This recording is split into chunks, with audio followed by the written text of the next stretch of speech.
Hi, I'm John Peña, and you're watching ForBassPlayersOnly.com. Enjoy. Right?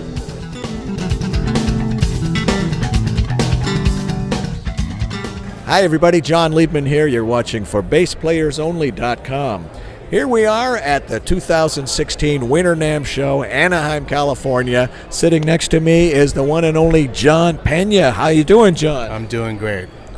Great to catch up with you again, because the first interview we did with you on ForBassPlayersOnly.com was a while ago already. We got the whole story of your upbringing and your career, and that interview is still up there. Go to ForBassPlayersOnly.com, and in the little search thing, type in John Peña, P-E-N-A. He spells John funny. We said H in it, right? J-O-H-N. Not J-O-N. But tell me what's going on now. Bring everybody up to date. I know you're a busy guy. You're a great bass player. You're in demand. So what's keeping you busy these days?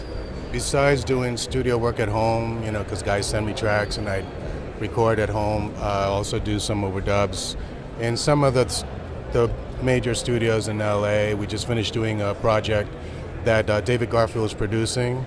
It's a Latin project, actually, and we're also collaborating together on a new Los Lobotomies record. It's taken forever, but it's gonna be really, really good. You were telling me a little bit about that earlier, and there's some pretty special guests on that record. Some of which some names you can divulge, and others you can't. There's some that I can tell you of, some that have not recorded yet, so I can't mention them until we're done. Oh, we won't tell anybody. But see, everybody knows. Everybody knows John and waves to John. Steve, great bass player, Steve Bailey. Oh yeah, I know Steve. And anyway, so we finished all the basics and have Robin Ford has already done one of the tracks. Amazing, yes, just beautiful. I mean, the guy's so tasty. And we had Randy Brecker and his wife Ada, who's a killer sax player too. If you guys don't know about her, she's amazing. And we'll have Brandon Fields and Walt Fowler, and then a whole list of great guitar players as guests. But the bands consist of Doug Bossy from Canada, phenomenal guitar player. Chad Wackerman on drums, David Garfield keys, myself, and Lenny Castro will be doing percussion. But the music is, we all collaborate together, so we try to make it exciting and challenging at the same time. So it's taken us quite a while to get it all together, but we finally finished all the basics, and some of the guys are recording, as I said earlier. You have a title for the record? Not yet. And when do you anticipate it hitting the streets? We're hoping next year, sometime early next year. Early 2017. 2017. But don't quote me on that. That's just a target. Gotcha. If all goes well this year and we finish all the, because some of the guys live, again, I can't mention names, but some of them are in Europe. We're in Europe. And so they come from all different places. And here in the States, right, they come from all different places too. So we're trying to coordinate. Randy was in New York. Luckily, we got him to record his parts at his studio. Well, that sounds like an exciting project. Will you be sure to let us know, and we will let them know. Yeah. Tell me about your equipment. I know you're a big fan of Xotic basses. That's all I play these days. Why do you like them? Tell us what you like about Xotic basses. Everything. The first time I picked the one up was the sound of the wood, the natural sound. And then the way the pickups and the electronics project that sound to keep it natural. Because some basses, they kind of hype a lot of the electronics take over the wood. And for me, I like to hear the natural sound. Sometimes, that's good depending on the application. But because I do so many different genres of music, I like a bass that I can actually play to all the different styles. So, for example, like I said earlier, we did this Garfield production that's Latin oriented. So I could use my Xotic and play Latin music because I can change the EQ and make it work. And then the Lobotomies is total rock fusion, jazz, blues combination. Same deal. I use all Xotic, so you'll get to hear a lot of that pretty soon when we get all this stuff out for you. Well, that's great. You're getting me more excited about hearing the project.